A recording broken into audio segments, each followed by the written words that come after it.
नमस्कार मंडळी, बुकमाय वास्तूच्या holiday home सेगमेंटमध्ये मी तुमचे पुन्हा एकदा मनापासून खूप खूप स्वागत करतोय। थंबनेल बघून तुमच्या लक्षातच आलं असेल की मी आज दापोलीमध्ये उभा आहे आणि आजचा जो प्रोजेक्ट आहे तो कोलथेरे बीच आणि दाभोळ बीचच्या मधोमध असा हा प्रोजेक्ट आहे आणि दापोलीचा one of the best project आहे, पण सक्सेसफुल प्रोजेक्ट पण आहे।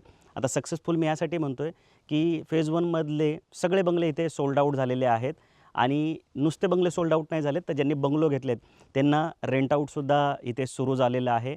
मेंटेनन्स फ्री असे हे सगळे बंगले आहेत आणि नुकतंच आता फेज 2चं लॉन्चिंग इथे करण्यात आलेलं आहे आणि खूप सुंदर असा हा प्रोजेक्ट आहे। इथे 1 BHK तुम्हाला फक्त 18 लाखात घेता येणार आहे, तोही जागेसहित। आणि सगळ्यात महत्त्वाचं क्लिअर टायटल असा हा प्रोजेक्ट आहे, ज्यामुळे तुमचं सेपरेट सेल डीड सातबारा तर होणार आहे, पण बँक लोनसुद्धा होणार आहे। तर तुम्हीसुद्धा दापोलीमध्ये जर एक सक्सेसफुल प्रोजेक्टच्या शोधात असाल तर आजचा हा प्रोजेक्ट तुमच्यासाठी खरंच खूप बेस्ट ऑप्शन होणार आहे। तुम्ही फक्त या व्हिडिओला शेवटपर्यंत बघायला मुळीच विसरू नका, जेणेकरून ह्या प्रोजेक्टच्या ज्या सगळ्या डिटेल्स आहेत त्या तुमच्या लक्षात येतील।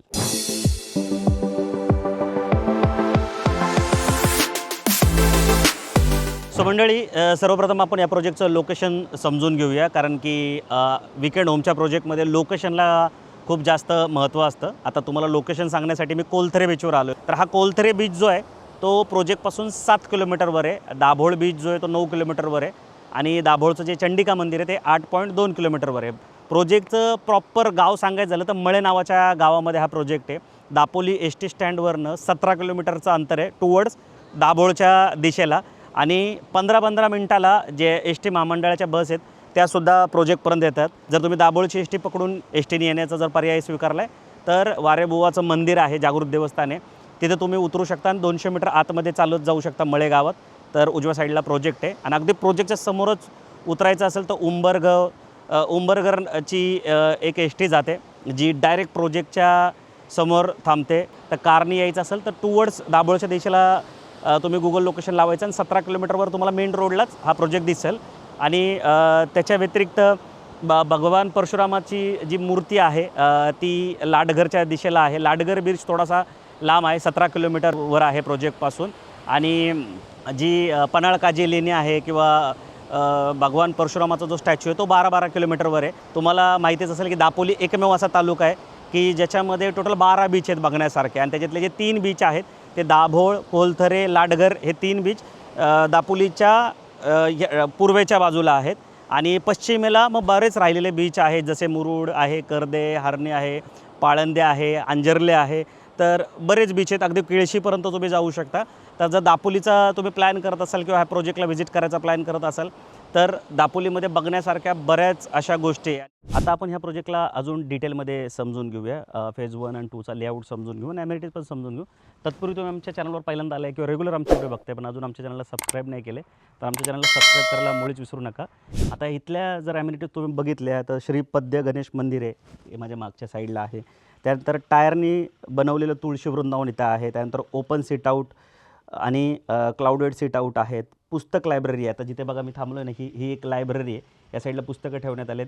काल रात्रीच मी इथे असा मी पु ल देशपांडेंचं जे पुस्तक आहे ते इथं वाचून काढलं, कारण की शहरामध्ये एवढा वेळ आपल्याला मिळत नाही। शूटिंगसाठी आपण इथं आलो आहे तर इथं जो वेळ होता तो ह्या पोर्शनमध्ये काल रात्री पुस्तक वाचन झालं। जर तुम्हालासुद्धा ती पुस्तक वाचनाची आवड असेल किंवा निसर्गाच्या सानिध्यात राहण्याची आवड असेल तर तुम्ही नक्की ह्या प्रोजेक्टला एकदा भेट द्या। हा जो फेज 1 आहे हा तर पूर्णपणे रिसॉर्ट म्हणूनच इथं कार्यरत आहे। सो पुस्तक लायब्ररी आहे, टायरनी बनवलेलं इंद्रधनुष्य आहे, झिगझॅग पाथवे आहे, त्यानंतर garden pathway with all cashew आणि मँगो आणि अदर प्लांटेशन आहे। तर हे जे तुम्हाला झाडं दिसतात बघा हे सगळे काजूचे झाड, आता काजू आलेत सुद्धा याला। आता जानेवारी महिना आहे, फेब्रुवारी मार्चमध्ये ॲक्च्युअल काजू जो आहे तो काढला जातो। हे जेवढी झाडं दिसतात त्यात काजू, आंबा ही झाडं लावलेली आहेत आणि नुसतं काजू आणि आंब्याची झाडं न लावता जी नॅचरल झाडं आहेत, म्हणजे जी जंगली झाडं असतात जी पटकन येतात मोठ्या प्रमाणात, ती तुम्हाला इथं बघायला भेटू शकतात। इथले जे ओनर आहेत ते प्रचंड ह्याच्याबद्दल सिरियस असतात, झाडांबद्दल। आता जो फेज 2 आहे त्याच्यामध्ये पण ऑलरेडी 750 झाडं लावलेली आहेत आणि 750 झाडं जी आहेत ती अजून भविष्यात लावणार आहेत, म्हणजे लावायचं काम चालूच आहे डेव्हलपमेंटचं। त्या व्यतिरिक्त चिल्ड्रन प्ले एरिया तुम्हाला इथं बघायला भेटू शकतो। त्यानंतर लाईफ साईज चेस बोर्ड तुम्हाला बघायला इथे भेटू शकतो, म्हणजे चेस बोर्ड आहे पण खूप मोठा असा बनवण्यात आलेला आहे तिथे। त्या साईडला ओपन बॅडमिंटन कोर्टजवळ. त्यानंतर मिनी गोल्फ आहे. आता ही जी कॉन्सेप्ट आहे बघा इथे तुम्हाला ही जी दिसते ना मिनी गोल्फ कोर्स किंवा ती, ही मी पहिल्यांदाच बघितलेली की एवढ्या कमी स्पेसमध्ये सुद्धा गोल्फ जो आहे तो बनवण्यात येऊ शकतो. त्यानंतर नॅचरल स्टोन सिटआउटसुद्धा तुम्हाला इथे बघायला भेटू शकतं. जसं आता बघा हे आहे तर झाडाचं आपण कुंपण म्हणू याला, झाडाला लावलेलं, पण ह्याला असं बसायचं सिटआउट करण्यात आलेलं आहे. आता आपण या प्रोजेक्टचे लेआउट समजून घेऊ. जे बंगले तुम्हाला मागं दिसतात आहे, हा फेज 1 होता. टोटल 7 एकरचा फेज 1 होता, ज्याच्यामध्ये टोटल 38 प्लॉट होते, जे की सगळे सोल्ड आउट आहेत आणि बऱ्यापैकी बंगले होऊन ते रेंट आउट पण होत आहेत. 1 आणि 2 BHK बंगलो आहेत, जे आपण जाऊन तिथे बघणार पण आहोत. आता हा फेज 2 आहे, ज्याच्यामध्ये मी उभा आहे. टोटल 11 एकरचा आहे हा फेज 2, ज्याच्यामध्ये टोटल 74 प्लॉट असणार आहे. मिनिमम 2000 स्क्वेअर फूटचा प्लॉट ह्याच्यामध्ये आहे आणि जास्तीत जास्त 2500 स्क्वेअर फूटचे प्लॉट आहेत. प्लॉटच्या अंतर्गत जे रोड आहेत फेज 1 आणि 2चे, ते 9 आणि 12 मीटरचे रोड आहेत. आता तुम्ही जो रोड बघताय हा 9 मीटरचा आहे आणि आतमध्ये येणारे जे रोड आहेत ते 12 मीटरचे रोड आहेत. बाकी मगाशी मी तुम्हाला ॲमेनिटीज तर सांगितलेत, पण प्लॉटचं जे पोझिशन आहे ते अशा प्रकारे तुम्हाला इथे मिळते. आता हे डिमार्केशन तर करून ठेवण्यात आलेलं आहे. ड्रीपची सिस्टीम आहे. आता इथून पाण्याची लाईन टाकण्यात आली. बघा हे काळे जे पाईप आहेत ना, हे पाण्याचे लाईन आहेत. प्रत्येक प्लॉटमध्ये तुम्हाला 4 झाडं देण्यात आले आहेत. आंबा, काजू, सोनचाफा आणि पारिजातचे, हे जे तुम्ही बघताय ह्याला प्रॉपर असं ड्रीप पण करण्यात आलं. बघा तिथे गोलाकार हे दिसते, हे ड्रीप आहे. तिकडच्या आत झाडांना पण ड्रीप केलं होतं, त्यामुळे ती झाडं अतिशय सुंदर पद्धतीने आलेली आहेत. जे इथले ओनर आहेत श्री केदार सर, त्यांचं स्पष्ट मत आहे की बाबा हे जरी असं दिसत असेल आत्ता ओसाड, तर पुढच्या 1-2 वर्षामध्ये मी इथं पूर्ण असं जंगल टाईप इथे बनवणार आहेत, जेणेकरून जे वेगवेगळे पक्षी आहेत किंवा फुलपाखरं आहेत ते इथे येतील. जी तुम्ही जर फेज 1ला जर व्हिजिट केली तर ऑलरेडी हे सक्सेसफुली करण्यात आलेलं आहे आणि तेच कारण आहे की मोठ्या प्रमाणात टुरिस्ट जे आहेत ते इथे व्हिजिट करतात. बाकी तुम्ही प्रोजेक्टमधले रोड बघितले. प्रोजेक्ट जो आहे तो NATP असल्यामुळे ह्याच्यातले जे रोड आहेत तुम्ही बघू शकता, हा 9 मीटर रोड आहे. प्रोजेक्टच्या आतमध्ये येणारा रोड जो आहे तो 12 मीटरचा रोड आहे. म्हणजे मोठे मोठे रोड तुम्हाला इथे देण्यात आलेले आहेत. 1.4चा FSI आहे, म्हणजे 1000 स्क्वेअर फूटवर तुम्ही साधारणतः 1400 स्क्वेअर फूटचं बांधकाम इथे करू शकता. पण एवढं बांधकाम तर काय इथं कोणी करत नाही. साधारणतः 1 आणि 2 BHK बंगले तुम्हाला ह्या प्रोजेक्टमध्ये बघायला मिळतील, जे की सफिशियंट आहेत. बाकी तुम्ही हे डिमार्केशन बघू शकता, अशा पद्धतीने देण्यात येतं आहे. आता ह्या फेजचं जे गेट आहे ते समोरच्या साईडला वेगळं देण्यात आलेलं आहे. फेज 1चं गेट जे आहे ते वेगळं तुम्हाला बघायला भेटेल. 24/7 सिक्युरिटी आहे आणि रिसॉर्ट चालण्याचं जे बेसिक कारण आहे ते इथलं किचन आहे. कारण इथं किचन पण आहे आणि 5 ते 6 लोकं जे आहेत ते कंटिन्यू इथेच राहतेच असतात आणि तुम्हाला जी लागणाऱ्या ज्या गोष्टी आहेत त्या सगळ्या तुम्हाला इथं प्रोव्हाइड करतात. मग व्हेज असो, नॉनव्हेज असो, नाश्ता किंवा रात्री अपरात्री कुठली मदत लागली ती सगळी तुम्हाला इथे मिळते. आणि हे जे गाव आहे मळेगाव, तर ह्याच्यामध्ये तुम्हाला हॉस्पिटल, त्याच्यानंतर मेडिकल, ह्या सगळ्या सुविधा बघायला भेटतील. सो आता आपण काय करूया, 1 आणि 2 BHKचे जे ॲक्च्युअल बंगलो बनून तयार आहेत ते पण एकदा बघून घेऊया. सो मी सुरुवातीला जसं सांगितलं होतं की 18 लाखात तुम्हाला 1 BHK मिळणार आहे. तो कसा असणार आहे आतमध्ये आपण जाऊन बघू. त्याच्या आधी हा 2 BHK तुम्ही इथं बघून घ्या. तर तुम्ही 2 BHK पण घेऊ शकता. साधारणतः 2 BHK 30 लाखापर्यंत जातो आहे. आता मी ज्या कॉस्ट सांगतो आहे तुम्हाला 29.99 किंवा 17.99, ह्या जागा आणि कन्स्ट्रक्शनच्या कॉस्ट आहे. बाकी त्याच्या व्यतिरिक्त स्टॅम्प ड्युटी, रजिस्ट्रेशनचे चार्ज आहेत, जे की नॉमिनलच आहेत, ते तुम्हाला इथे वेगळे लागणार आहेत. आता हा 2 BHK जर तुम्ही इथे घेतला, 2034 स्क्वेअर फूटची जागेसकट 690 स्क्वेअर फूटचा जर 2 BHK घेतला तुम्ही, तर तो तुम्हाला जातो 29.99 लाखात. आता इथं FSI जो आहे तो 1.4चा आहे, म्हणजे 1000 स्क्वेअर फूटमध्ये 1400 स्क्वेअर फूटचं बांधकाम, 2000 स्क्वेअर फूटमध्ये 2800 स्क्वेअर फूटचं बांधकाम. हा फेज 1मधला बंगलो आहे. तर तुम्हाला जो फेज 2मध्ये मिळणार आहे त्याच्यामध्ये ही जागा जी आहे ती 2034 स्क्वेअर फूटची असेल. आणि जो सगळ्यात छोटा बंगलो आहे त्याचा जो बिल्टअप आहे, म्हणजे ह्या भिंतीसकट जो एरिया आहे तो असणार आहे 396 स्क्वेअर फूट.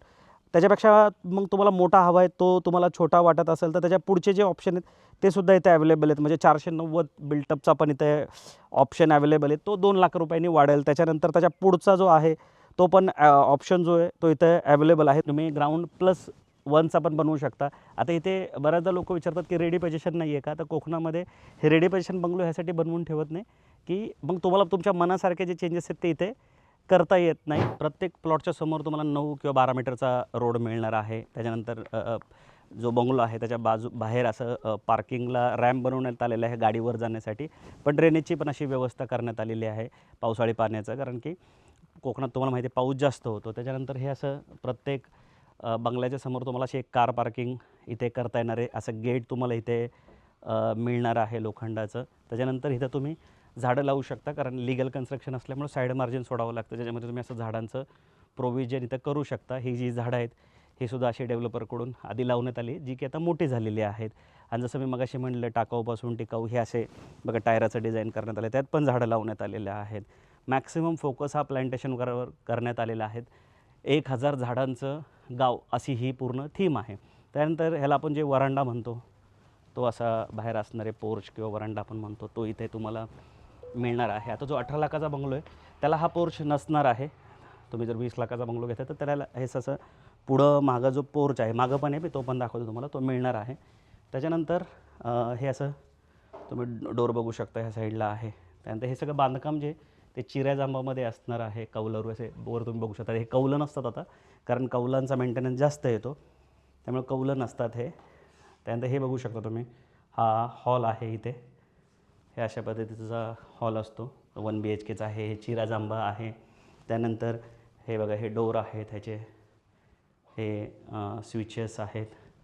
त्यानंतर आतल्या साईडला गेलं तर आता हे वीकेंड होम असल्यामुळे जे छोटे बंगले आहेत ॲफोर्डेबल कॉस्टचे, तिथं असा किचनचा प्लॅटफॉर्म तुम्हाला देण्यात येतो. आता जर तुम्हाला मोठं किचन पाहिजे असेल तर तुम्ही थोडंसं मोठा बंगलो जो आहे तो इथे घेऊ शकता. त्यामुळे बंगले बनवून ठेवण्यात आलेले नाही. काही लोकांना हे पटतं. आता फेज 1मध्ये जेवढे बंगले विकलेत त्या सगळ्यांचा असाच किचनचा प्लॅटफॉर्म आहे. हे वॉश बेसिन आहे इथे. त्याच्यानंतर याला 1 टॉयलेट बाथरूम देण्यात आलेलं आहे. तुम्हाला 2चं पाहिजे असेल तर 2चं सुद्धा तुम्ही इथे घेऊ शकणार आहात. हे बघा इथे हे अशा पद्धतीने तुम्हाला देण्यात आलेलं आहे. ह्याची जे ड्रेनेजची जी सोय आहे ती मागं सोश खड्डा बनवून करण्यात आली आहे. आणि हे बेडरूम आहे, तुम्ही बघू शकता. असं इथे 2 लोकं झोपू शकतात. AC वगैरे सगळं देण्यात आलेलं आहे. ह्या साईडला हे असं इंटिरियर इथं करण्यात आलेलं आहे, कारण टुरिस्टच येतात. टुरिस्टला नजरेत ठेवून हे सगळं बनवण्यात आलेलं आहे. आणि ही बॅक साईड तुम्ही बघू शकता.